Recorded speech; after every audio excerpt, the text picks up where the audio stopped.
Hello, everyone, and welcome back to Big Blue Recap, a show where I will be analyzing and certainly criticizing all things Giants. And Giants fans, our prayers have finally been answered. Why? We finally signed a center, J.C. Hassenauer. I certainly hope I'm pronouncing that name correctly. Not going to lie, I was getting a little nervous that Joe Schoen forgot that the center position actually existed. Now don't get too excited about the signing. This guy isn't Sean O'Hara, at least I don't think so. But in years past, when Dave Gettleman and Jerry Reese were in charge, we would have signed a player like J.C. Hassenauer, who seems like a great bench player, but we would sign him to start. Do I think he could actually start? I'm not sure. He has started some games in his career. He has been with the Steelers since 2020. He appeared in 45 regular season games and 2 playoff games over the past 3 seasons, and he has started 7. So he does have starting experience. Let's have a look at his career. He played center at Alabama, where he won 2 national championships in 2015 and 2017.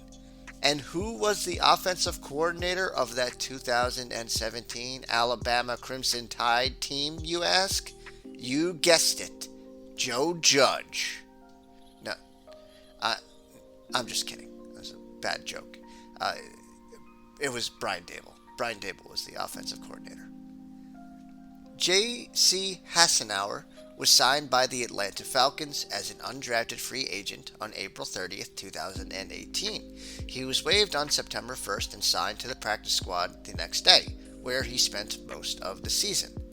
After the season ended, Hassenauer signed with the Birmingham Iron of the Alliance of American Football, where he played 8 games. On April 5th, 2019, he signed with the Pittsburgh Steelers, but was waived on August 31st. On November 20th, he was signed to the Steelers practice squad. And on December 2nd, 2020, J.C. Hassenauer made his first NFL start in a 19-14 win over the Baltimore Ravens. This guy has built quite the career for himself. He's going into his 6th season as an undrafted free agent. And those are the guys you want on your team. The guys that will claw and fight for everything. Don't discount a signing like this. I know it's just depth and it seems boring, but as a team that's more delicate than a carton of Fabergé eggs, we're going to need all the help that we can get. And it's great to see that Joe Schoen understands this and signed an actual center, not a conversion project, to join Big Blue. That being said, I still believe that we need to draft a center at some point in 2023. I'm personally a big fan of Joe Tippmann in round 3 if he's available, but I'm also always partial to any lineman from Wisconsin. John Michael Schmitz has a great name. It's fucking hilarious.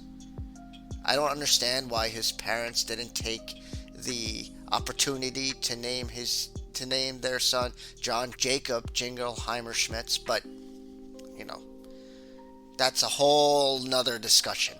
But I feel like he would have to be taken in the first round, and that just might be a little too rich for me. I could be sold on it, but I'd rather they focus on center in a later position.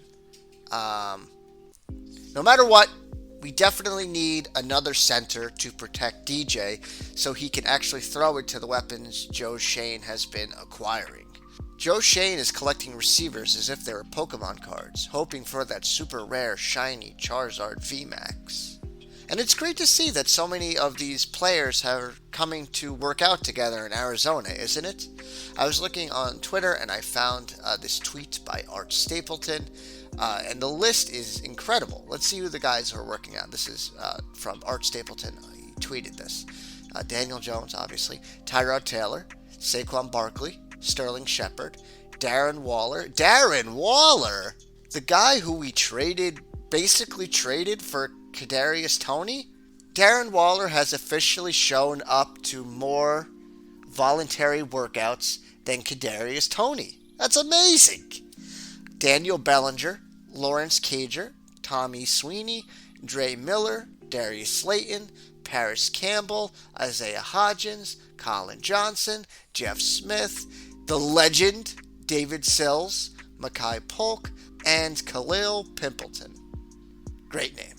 Looks like the only notable absences are Wan'Dale Robinson and Jamison Crowder. I mean, it makes sense why Wan'Dale isn't there, right?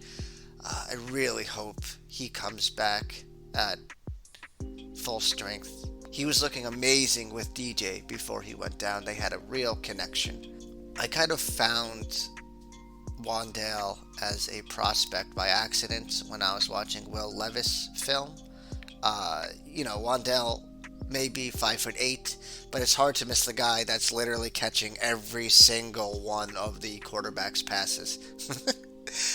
It's a strange coincidence that the year Wan'Dale gets drafted, that Levis has a down year. But I'm not going to make any bold claims like anything like that. And, while I would like to have seen Jamison Crowder there, I'm not looking too far into it. Look, I'm not sure how good this team is going to do this year. I don't want to make any predictions, obviously, even before the draft. But I will say that this current New York Giants roster, this current team, going from Joe Shane to Brian Daboll to the actual players, whether they make the team or not, the team is just so likable. And I haven't been able to say that for such a long time. Thanks so much for watching, guys. Be sure to like, subscribe, and comment for more Giants and NFL draft content.